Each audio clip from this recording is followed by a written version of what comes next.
Okay, I have another video entitled Coterminal Angles, and technically negative angles. We can think about those in the same fashion that we think about coterminal angles. However, I'm going to give you 3 ways that you can think about negative angles and how to locate them on a unit circle.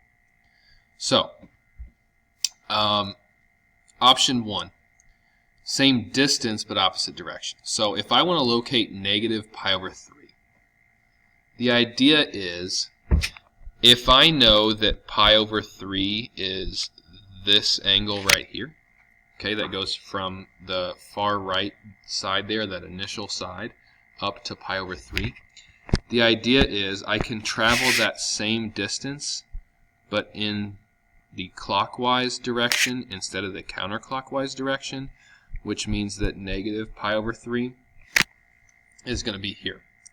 And that blue and red, those 2 arrows, are the same distance, the same amount of rotation, just in the opposite direction. So that's what this same distance opposite direction is. Negative pi over 3 ends up down there in quadrant 4, and it's coterminal with 5 pi over 3, right? And again, we'll get to that later on down here. Okay. The second way that you can think about negative angles is reflection about the x-axis. So in this case, I want to locate negative 3 pi over 4.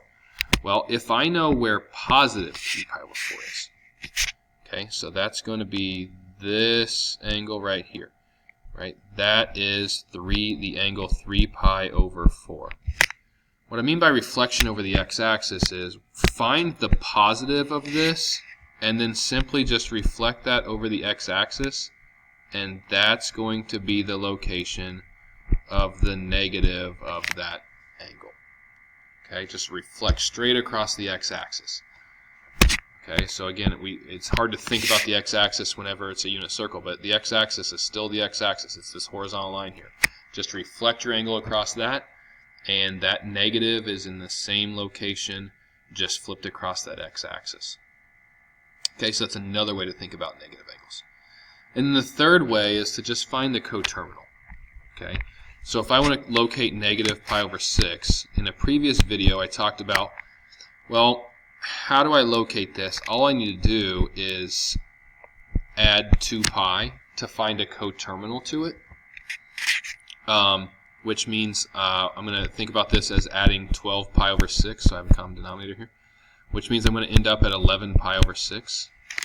And if I know that 11 pi over 6 is this angle right here, that means that this is where negative pi over 6 will end up, because negative pi over 6 is coterminal to 11 pi over 6. Now again, 11 pi over 6 is technically the angle that starts there and goes all the way around, whereas negative pi over 6 is simply just this angle going clockwise. But they're coterminal. So if the end goal is just to find where does that angle end up, you can use coterminal angles to do that. Okay, so there's 3 ways to handle how do I find where a negative angle is located. Doing coterminal, reflection about the x-axis from the positive angle, and traveling the same distance but in the opposite direction. Okay, 3 ways to handle negative angles.